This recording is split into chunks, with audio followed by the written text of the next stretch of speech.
thank you for joining. And this is like a part of this big global community called Catalyst, which some of us, some fellows from various fellowship of the world started. The dialogue started so that we all really come up and find some, positive and speed up action for the SDGs. And in the middle of it, when these conversations were on, and we were just all meeting virtually, really, and this entire COVID disaster happened, and then, of course, for the leading social entrepreneurs of the world right now, the main focus is COVID because this is something which is changing the world. We all have been talking about change the world, and I don't know whether how much we could change the world, but a virus could do it, for sure.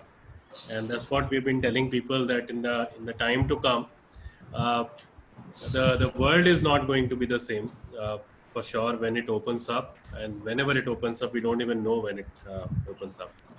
uh, so about a month back, more than that, when we started lockdown in India and in different parts of the world, before that, after that, uh, we just thought that one of the basic angle of this entire work is also a large number of missing communities all across the globe. And when we say missing communities, we certainly talk about not only the migrant workers but also the tribal population, if I the transgenders, the people with different kind of disabilities, the sex workers. I mean, we all can imagine that when people like us who call ourselves normal, okay, and use all kind of adjective for all other people, even we are not sure about our future. We don't know when are we going to get back to our jobs and all.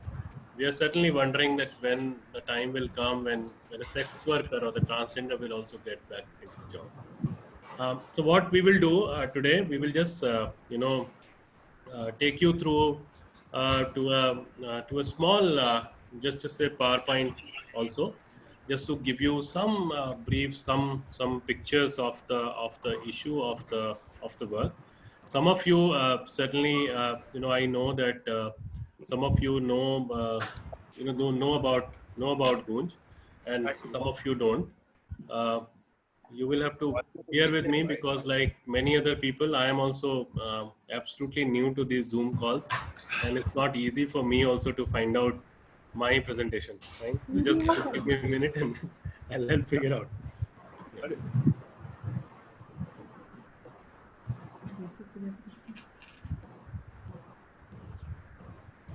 So Vinod, after all the things again,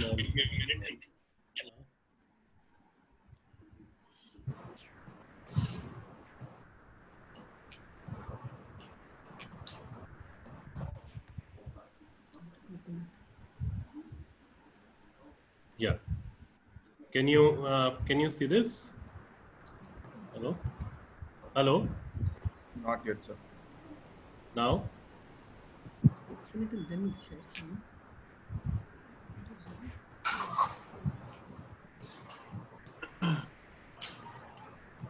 Could you please go for the share screen yeah. option? Yeah, Is it yeah, okay? it is there. Yeah. Thank you. Fine.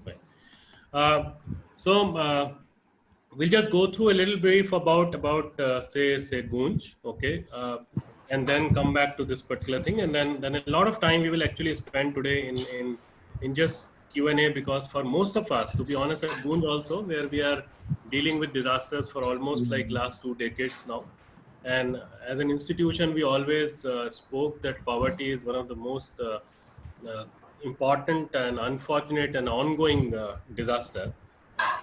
And apart from that, all the natural and human-made disasters we've been handling, but this is something absolutely new for the world and for all of us. Uh, so something about just a brief intro of Noon. 21 years of this work.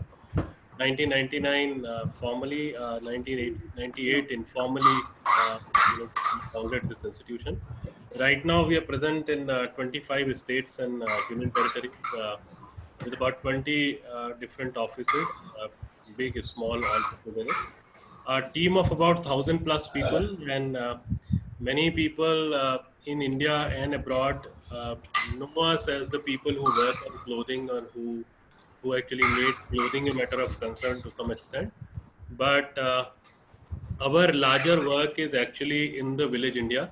Uh, we are creating parallel or alternate economic model where we are advocating that even the second-hand goods can really become a big currency for the progress. We also work with hundreds of partner organizations all across the country.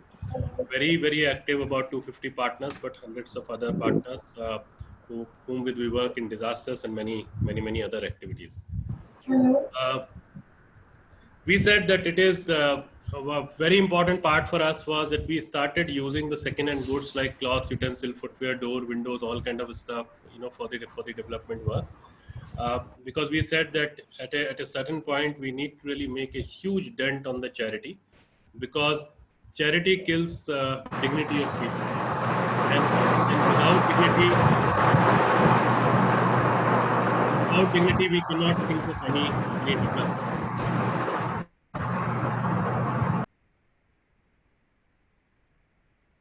So we said that development cannot happen if you do not take care of the dignity of people, and I think this COVID is actually teaching us a lot on the dignity part of the people, and I'll come to that later.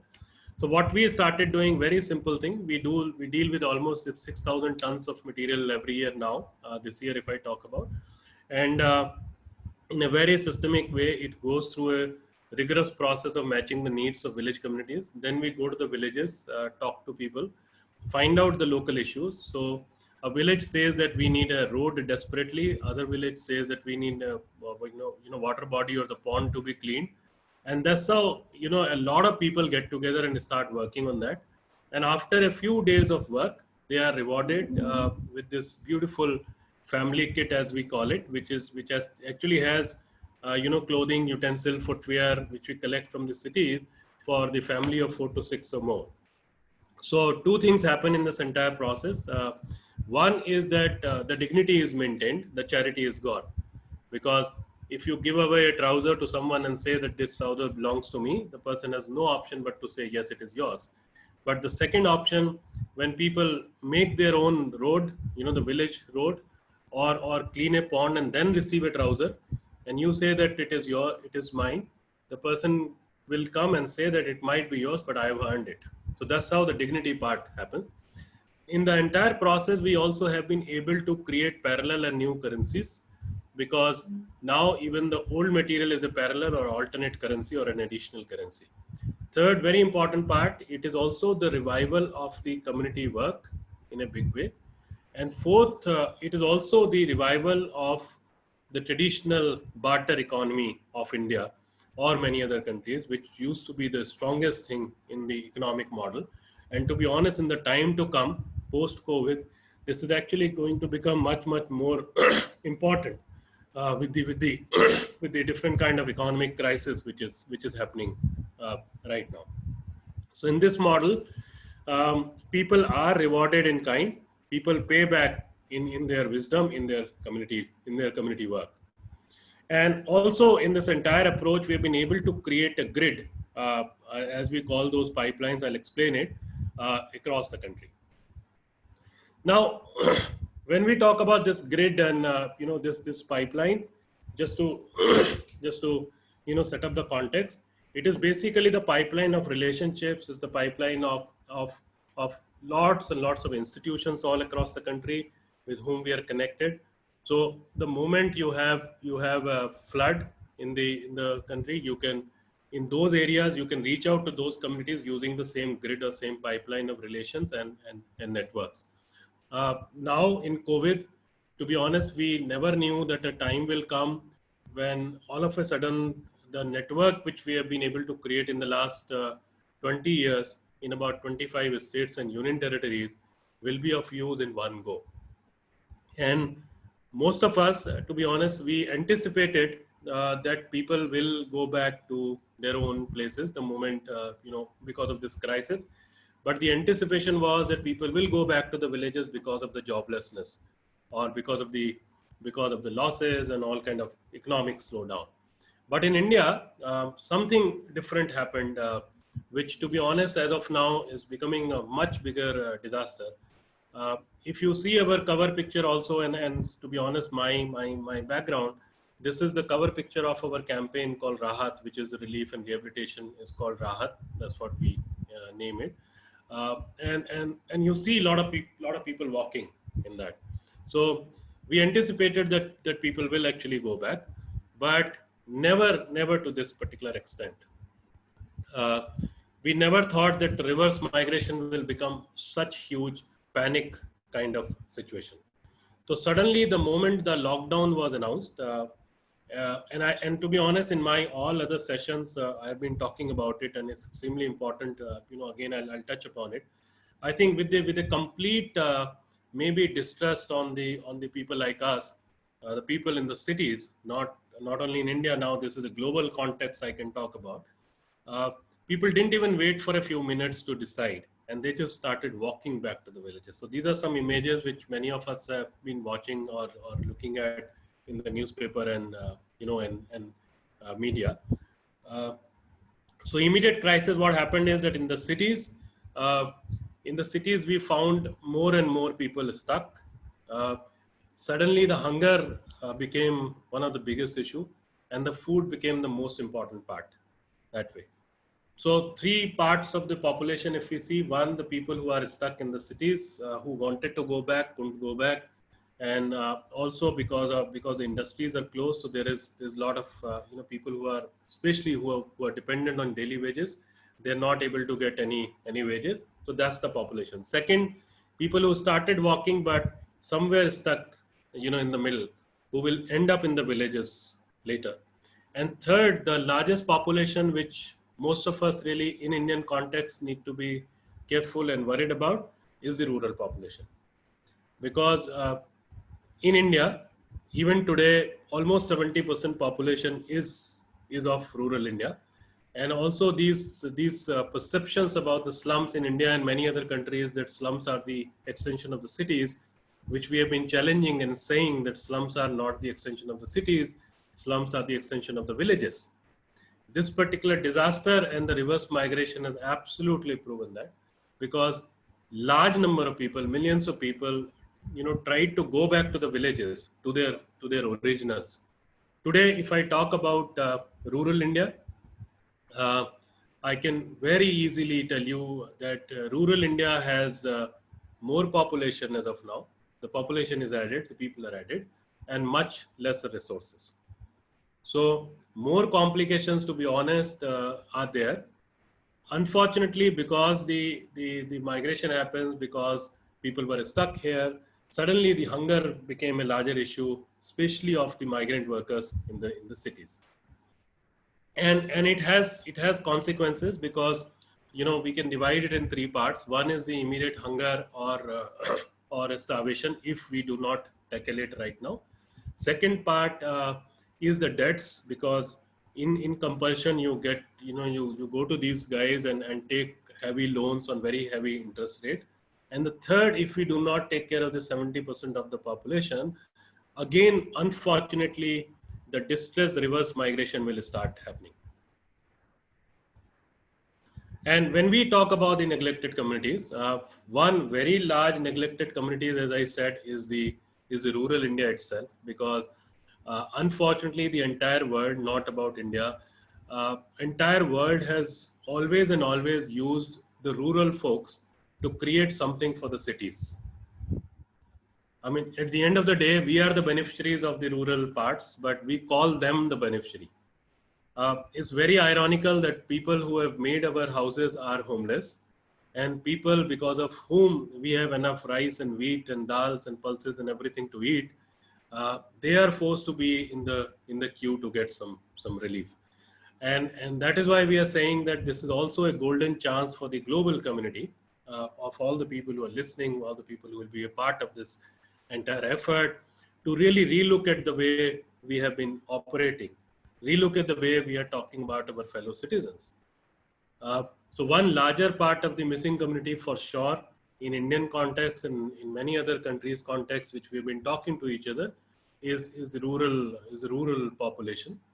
Then if I just see, if you just see these figures, which are not the updated figure, these are, some old census figures. One is like 2011 census, which happened, the last census in India, and then some updated figures there. In Indian context, these are huge, figures. If we just say about 600,000 sex workers in India, uh, that's a very conservative figure, because this is one absolute illegal thing. So how many people really register, or do we have really registered figure?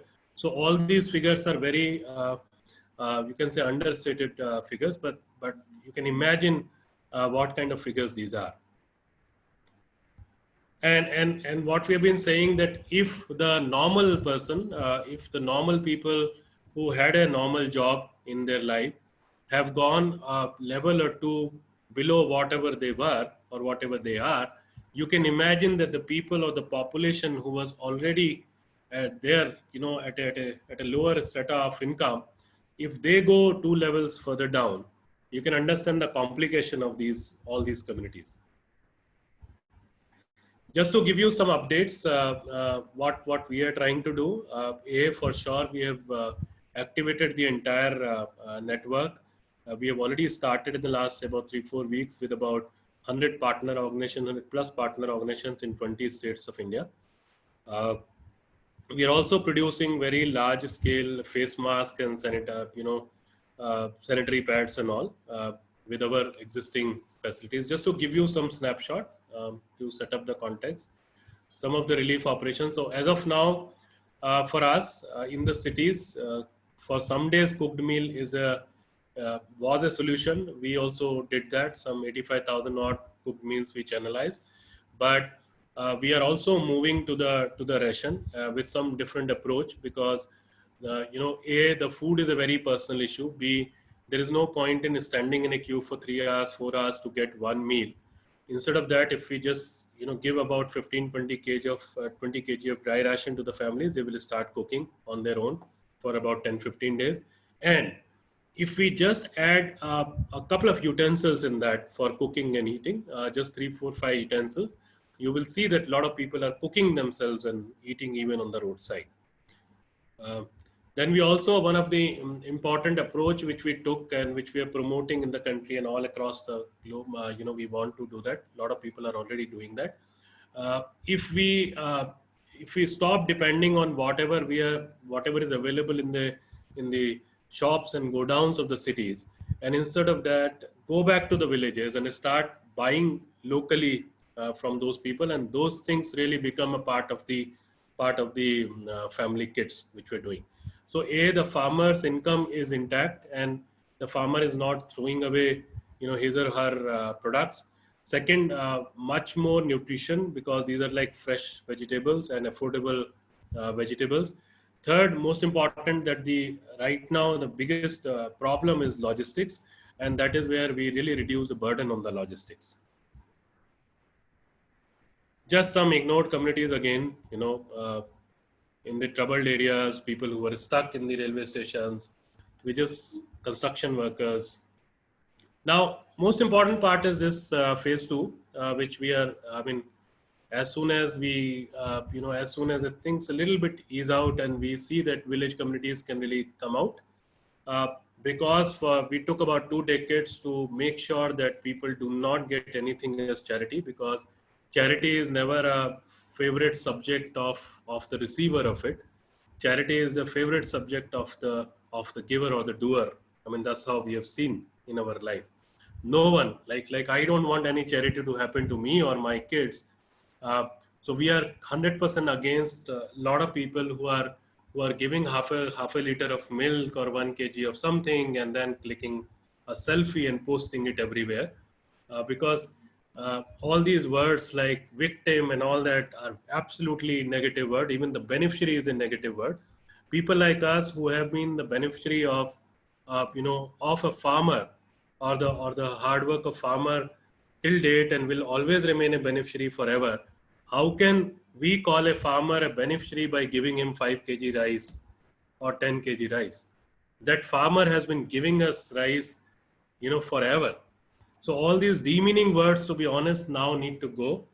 the charity needs to be really challenged for sure. So what we are doing, we took about 2 decades to dignify the giving, whereas I conveyed in the earlier phase that people really work for themselves. This is one picture where people are digging and cleaning a pond, and after this they receive material. In the second phase, we are again getting into this, and the communities with all this social distancing and all those whatever the new norms of the society and the world, we will follow that. With that, people will work for themselves. People will largely work on water because we are in the summers followed by the monsoons. So these large, on a very large scale, in all these areas, no ration kit, nothing is going to go literally as free of cost, because people do not want that. This particular disaster has literally made almost everyone a victim, if we really love the word victim. So even I am a victim, everyone is a victim, and lot of people want to receive it with lot of dignity. So the second phase is all about community development work, primary focus on water now. So lots and lots of communities across the country will work on water. Will dig pond, will dig well, will clean up water bodies, and then after that they will start receiving these family kits, which have ration right now largely, and sanitation material, and toiletries, and then we will add more material as per need there. The other important model which we run is called Vapsi post disaster, because in a disaster a lot of people lose their jobs. We do very minute mapping of it, and unfortunately we are not the people who think that farmers are unskilled people and farming is an unskilled profession. Unfortunately, the large part of the world thinks like that. We feel that farmers are the most skilled people. If someone can really come up with 200 different varieties of rice, how come that farmer is not skilled? And the people who do research or print or put papers on them are called skilled, but the farmers are not called skilled. So we say that we have to really work a lot on agriculture now, because that is the sustenance. We are also advocating that the time has come when we really move out of this cash crop kind of theories, because there is no cash crop which has made a farmer cash rich so far. In India, if we pick up the last data of last couple of decades, we find a couple of 100,000 people, or especially the farmers, committing suicide because of all these cotton kind of so-called cash crop. So we are promoting the idea of the food crops as much as possible, so that we can really grow vegetables, so that people are not dependent on the big loans and big investments, because people do not have those capacities.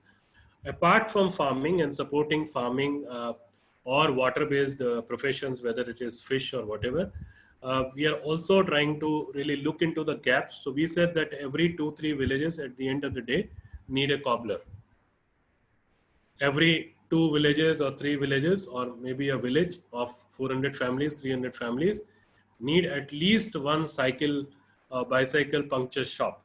So how do we really look for these localized thing and provide a kit to the people, and then let people be employed in their own areas and earn for themselves, instead of coming to the cities, migrating here and becoming a plumber or an electrician. Why can't 70% of rural India really work for 70% of rural India first, and then take care of the urban India? That's a larger concept on which we are working in this under this concept. After Bihar floods in 2008, we worked on with about 20,000 families under this initiative. So it's a time-tested initiative. Just that now the operational area is the entire country that way. Also a cluster approach, which we do need to really talk to many people in this group also later on. That can we all really pick up some of the clusters where we take about 6 to 8 months and then get into the addressing the basic material need, community development, and also what I suggested, the rural livelihood, which is agriculture, water-based livelihood, and also other professions as per the need of the local people. One very important part which we just launched before this disaster. This is something we have been thinking for years, that we should create an alliance which should be where the facilities or the action should be just a click away. So what in the last 2 decades Goonj has done, Goonj has created its own alliance where the moment a disaster happens, we know that who is a person to be connected for transport, where are the communities, who are the community leaders where we need to go, how do we really get the FMCG products, all kind of products, which are needed in that particular disaster, or the medicines meant for that particular disaster. So that's how an formally an alliance is created within our work. Just before COVID, we actually did a very soft launch of it. That now can we make a dedicated even fund, which is not just waiting for a disaster to happen and then it is used. So in a country like India, uh, poverty certainly is not considered a disaster. More importantly, drought is considered a disaster, but only in a few pockets. Regular floods in Assam, Bihar, West Bengal, eastern part of the country are never considered a disaster. It has literally become like a ritual, although millions of people are affected, by that. But because it happens every year, larger country does not understand the gravity of it. To be honest, Mumbai floods often become much bigger news than the flood in half of Bihar every year. So that's how we said that can we really create this pool of resources, not only money, but right from intellect to other resources to relationships and all that. So this is in making, and now COVID makes it much more relevant, not only within India but across the globe. And Goonj has 2 decades of experience of running this.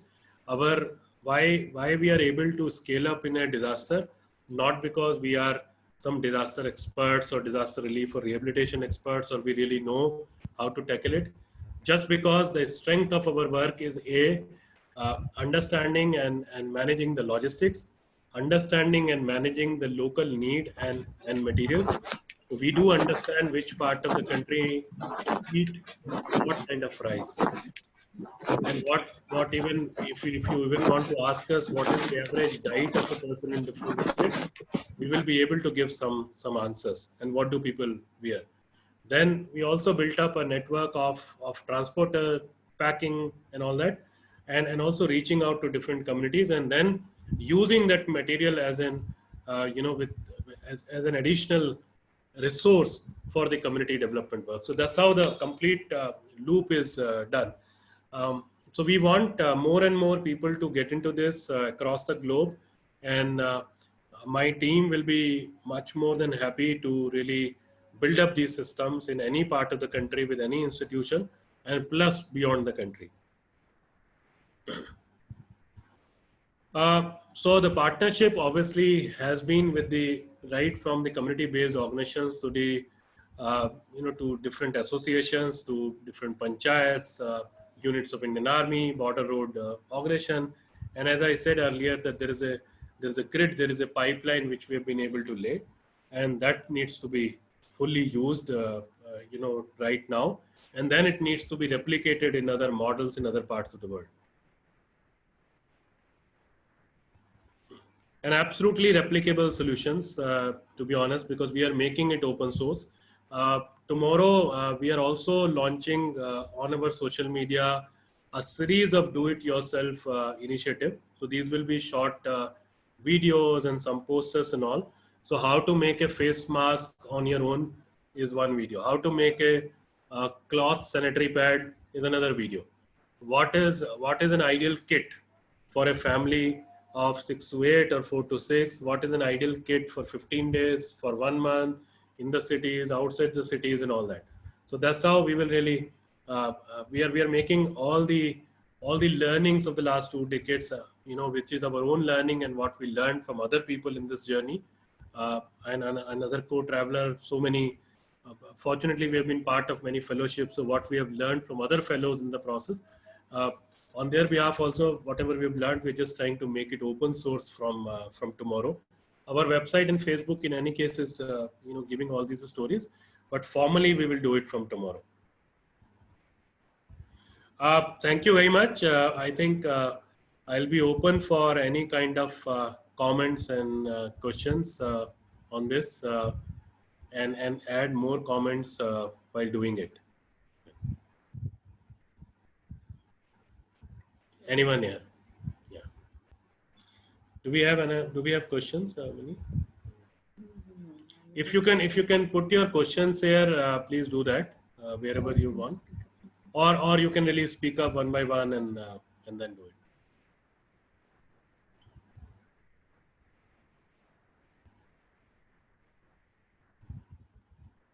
Any comment? Any question? Hello. Yeah. हाँ sir, ये मजदूरों की जो समस्याएं हैं, बेघर आबादी जो हमारे बीच हैं, ये जिस तरीके से हम कोविड-19 के दरमियान देख रहे हैं, क्या ये अचानक तो नहीं पैदा हो गए हैं? ये तो एक हिडन प्रॉब्लम के तौर पे था जो अभी एक्सपोज हुआ है। इस तरीके से लॉन्ग टर्म में इसके लिए क्या स्टेप्स लिए जा सकते हैं? So the question of Pawan here is that what we the people whom we see on the roads and who are now called migrant workers, they have not come here suddenly.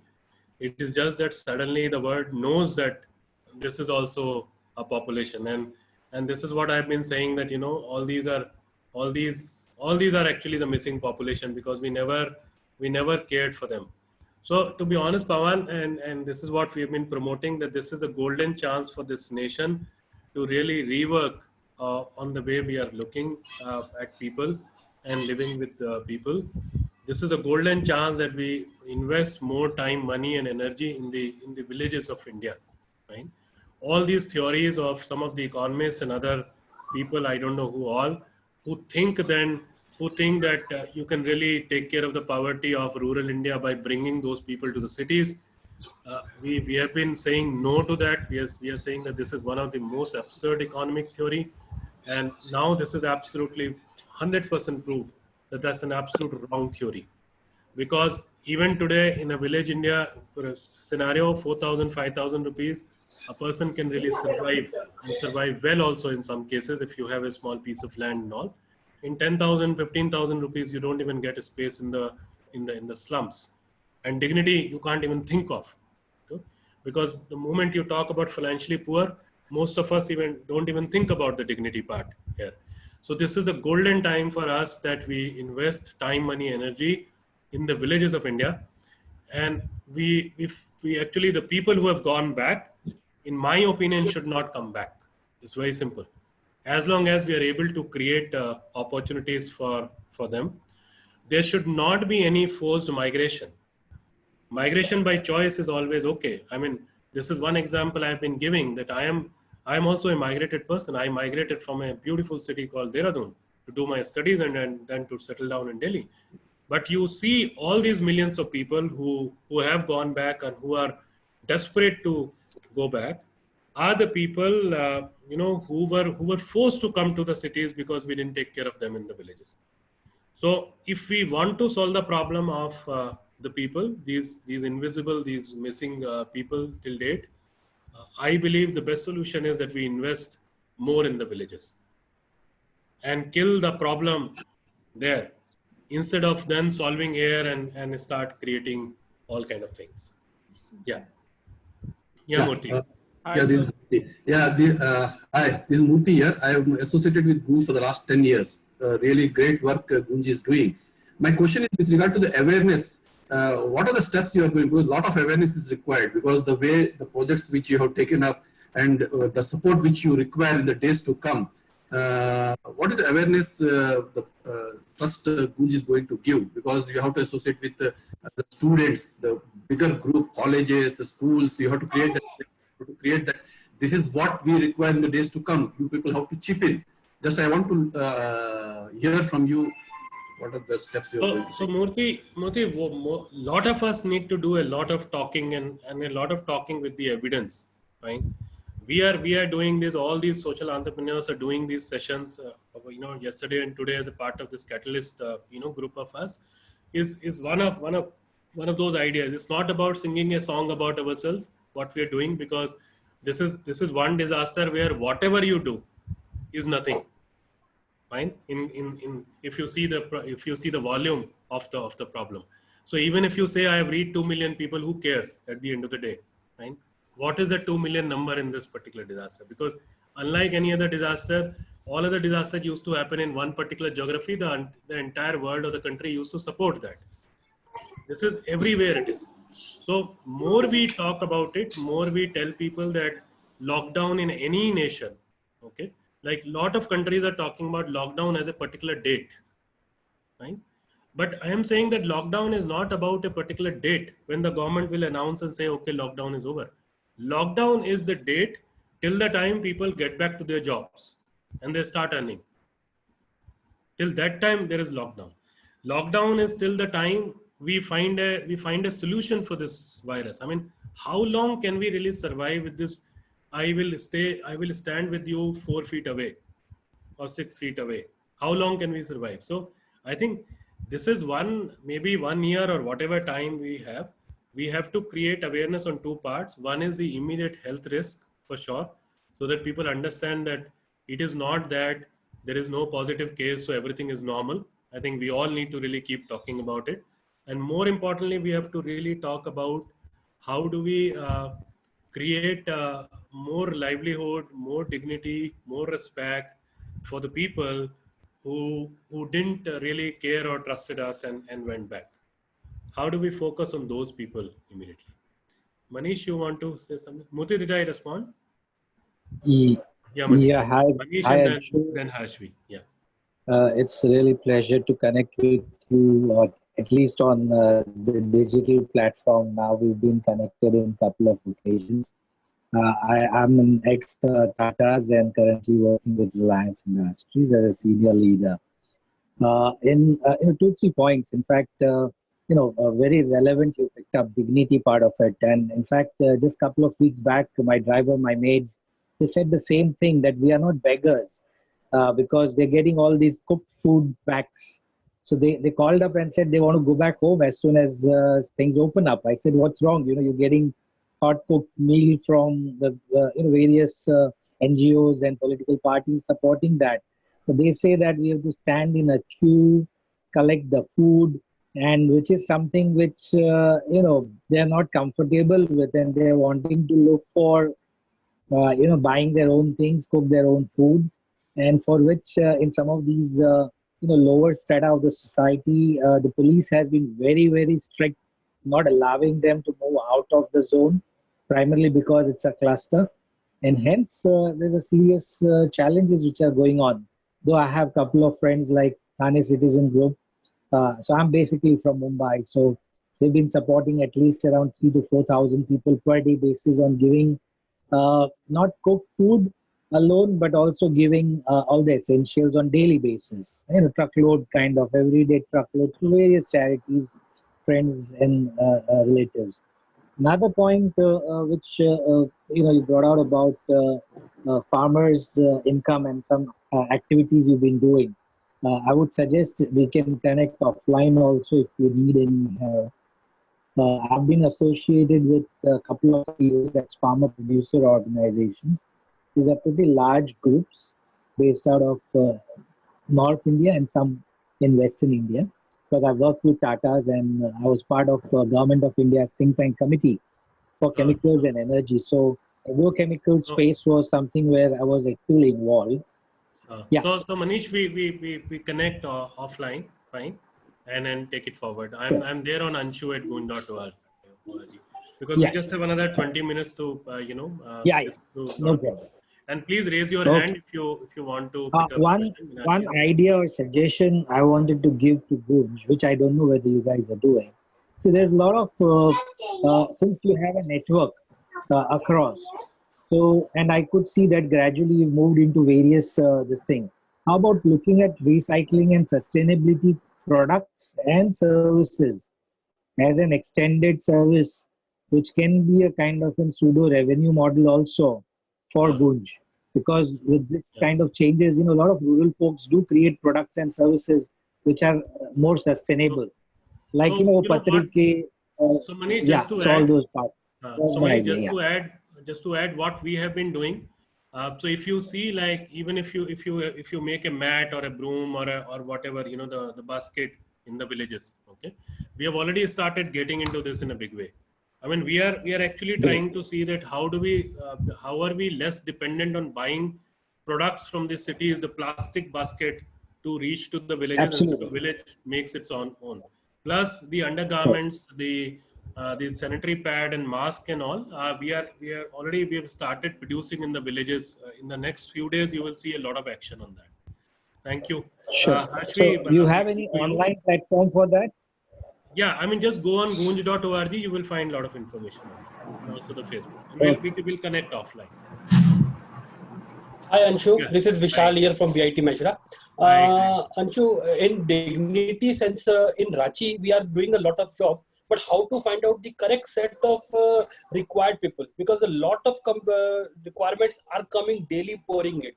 We cannot identify who is really needy and who is not needy. So is there any way of which you can suggest us? So my answer to that is also that how do we really, really, you know, get into a larger vision for ourselves right now. So this is a common question which a lot of people are asking. In any case, in every disaster, it used to happen when someone used to get 15 days of ration, and then someone else used to go and drop another 10 days of ration. Suddenly, you know, we used to have these news that people have got enough, people are getting double, triple, whatever. So I am saying that if we really think a little bit more about this particular disaster, I am saying that there is nothing enough here. Only the people who walked or who are stuck in the cities are not the only victim. I mean, we were talking about, so with one partner, we are working in the tea gardens. Okay, so one of the work of Goonj is also to work with the sex workers, transgenders, Devadasis, tea garden people. So we are looking for those missing communities, and we are really reaching out a lot to those people. And this guy, this friend of mine says that, no, Anshu, but you know, you see, there are more needy people. I said, who? He said the widows and the single mother and all that in the tea gardens. I said, fantastic. I know that these are the needy people, but the other people who are not most needy according to you are also daily wagers. But for the last 1.5 months, even they haven't earned a single rupee. So how do you decide who is really more hungry? This lady who is a widow and the lady who has husband and 2 kids are actually at the same place. So I know that there will be some problem in that, but when the problem is so large, and it is not about India. I mean, see the US data and then the number of people who are getting into unemployment and hunger and all that kind of stuff. So it's all across. Please just, I think it's important for us to double up, triple up our efforts. Every single person who is sitting at home and cannot go out and still talking about, you know, whether China has done it or US has done it and all that kind of stuff. You know, many nations are just busy in discussing this. I think let the politicians do that.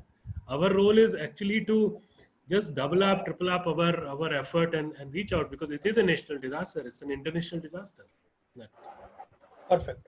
Thank you. Yeah, Peter, and then Abhinav Jain. Hello, Peter. Hi, Anshu. Hi, Meenakshi. How you doing? Good to see you virtually. I've got 2 very brief questions. One is, what is the biggest resource challenge that you face at the moment? Is it financial? Is it equipment? Is it people? What's the biggest thing that you need that organizations and people can help you with? And the second question is the GUARD scheme that you're putting together. While Goonj, I think, has been reluctant to some extent to engage with either governmental organizations or organizations such as UN, HCR and so on, is GUARD the opportunity for you to actually now engage with them and give them something concrete to work with and work with you on? So, okay, Peter, thanks. So on the first part, if you, most of the people, if they know us, you know, earlier, they know it very well that we never used to talk about money earlier so much. But in this disaster, we suddenly realize that even if you say talk about 1,000 families or rather 2,000 families, 15 days of ration, you're almost 20 lakh rupees, which is almost 20,000 or whatever you call it in dollars. That money is gone. Okay, because unfortunately, unlike any other disaster, this is the disaster where you need food to start with, and food is equal to money.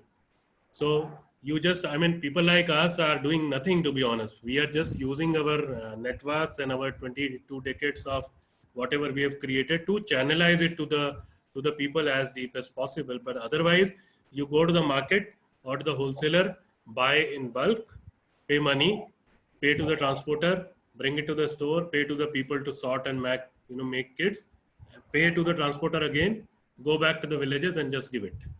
I mean, unfortunately, this disaster is like that. And every 15 days, every 10 days, you need to really redo it till the time at least the basic hunger problem is solved.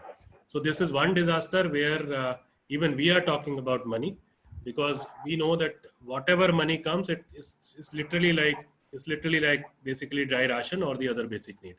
And what we also need to understand in the time to come that this is not only just about the food, because these millions of people who are trying to settle down at some other places, or millions of people who are going to be jobless after this, they will again end up spending a lot of money on their other basic needs also.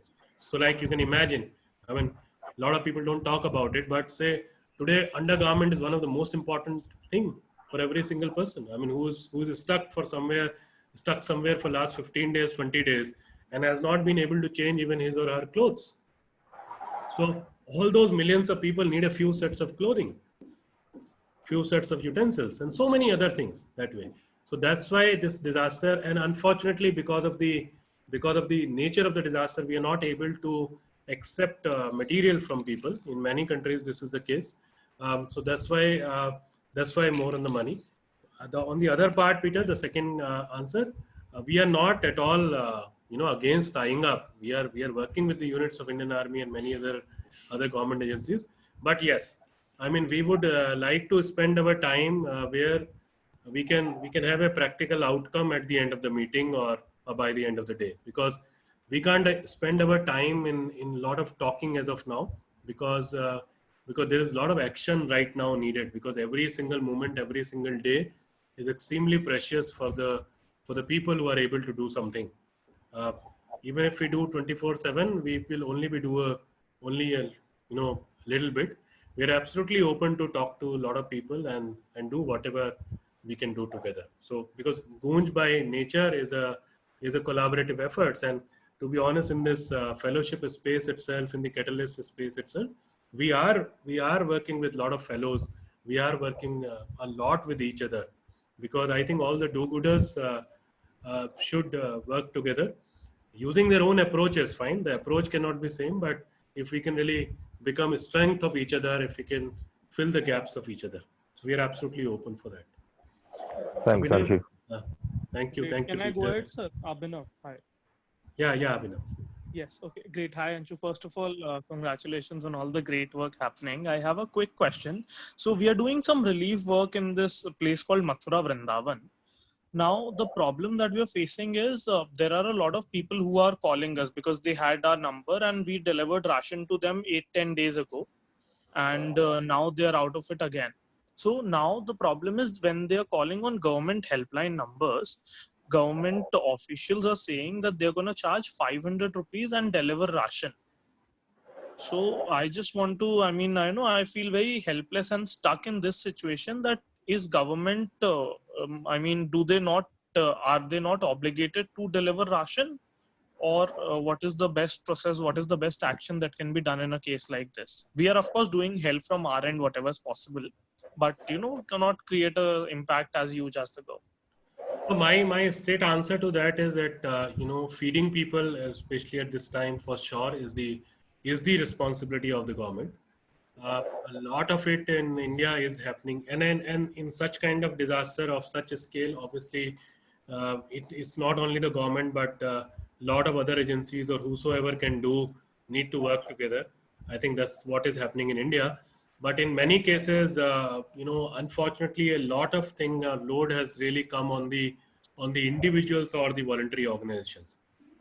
So that's where also, to be honest, many of us feel very, very sad, because as the common citizen or as the voluntary organizations or the social development organization, our role should have been to fill up the gaps, not to take up the entire thing. But when the question of hunger comes, then you don't talk about all this and you just say that, okay, fine, let us fill up as much as possible. Charging 500 rupees for delivery and all, to be honest, is a bit painful thing to hear. If it is happening, I think you should investigate more and see how to tackle it. In my opinion, So also that's not done. Right. We are trying to do it at the local level, but from central government, if you may be aware, is there anything like this that they would charge for the supplies that they are supposed to provide? Not that I have heard of. Not that I have heard of. Nothing. No. So they should be procuring from the ration shops, but not happen. Yeah, because through PDS system, people must get it. Whatever the quota, and then state government. PDS is operational currently, right? They are shut it for 1-2 days, but it's back. I think what we all need to understand across the globe, that a lot of things which were already defunct or which were not working properly, in a disaster, if we think that they will work very nicely, I think it's a wrong thing to think about. I mean, you can see the entire health system of US, how it collapsed. Before this also, we knew that the US health system does not work properly. We also knew that Indian health system, especially the government hospitals, are never taken care of, right? And still people are doing it. So suddenly in such a disaster, everything will become perfect. Let's not assume. That's a paradise thought, right? Let's not assume that. I think let's be very realistic. Then only we'll be able to tackle this huge. Right. So we are reaching out to officials. If I think there's anything more, if we feel, I'll reach out to you personally. Yeah, reach out to us personally anytime. Sure, please. Thanks. Yeah, Vinod, you have something to say? And you need to unmute, Vinod. Yeah. So we have questions flowing from our Facebook also. Okay. So we have another 7 minutes to go. I mean, yeah. Yeah. So Mr. Shantinath Chaudhary is asking, how is that feasible? Creating opportunities for them in rural areas, which would be at par with the available opportunities in cities. What is the plan? So my answer to that is that why should it be at par? What is so special about the cities? Large number of people who, I don't know if some of you must be following Hindi, and we will be translating it. So I've started writing a series of poetry called Kovidi, and the first poetry of that was ki tum wapas mat aana. I mean, you go there and you don't come back. So let's not talk about the at par part here. Let's just understand that what is needed in the villages and what are the opportunities. And I can assure you that if we put in more effort in the agriculture in India, a lot of employment can still happen there. Because in the last many decades, a lot of countries ignored their rural population, and they were happy because that's what makes sense for a lot of business and other people, that more and more people migrate and become their customers and all that. Instead of that, if we go back to the roots and start working on the local, employment. And when I say local employment, you need to understand that if in India 70% population stays in the villages, these are 70% customers also of India. So why can't the village population produce products for village India? Why does it have to produce always and always for urban India? So let's remove our city lenses. Let's throw away our city solutions, because let's understand that we have miserably failed somewhere. And if this virus has not killed our arrogance, I don't know when this arrogance will go from us. Let's throw away these lenses. Let's go back to the villages and wear their lenses and then find solutions. And let's not go there as consultant and all, but let's listen to them and let them find out solution, and then we work with them. To be honest, at Goonj, we have never claimed that we know how to dig a well or clean a pond. We learned from the villages. The problem they decide, the solution they decide, the way to do that they decide. We just remain the catalyst in the entire process. So we have to, more important for us is that we have to really rethink the way we are thinking, or we have been thinking.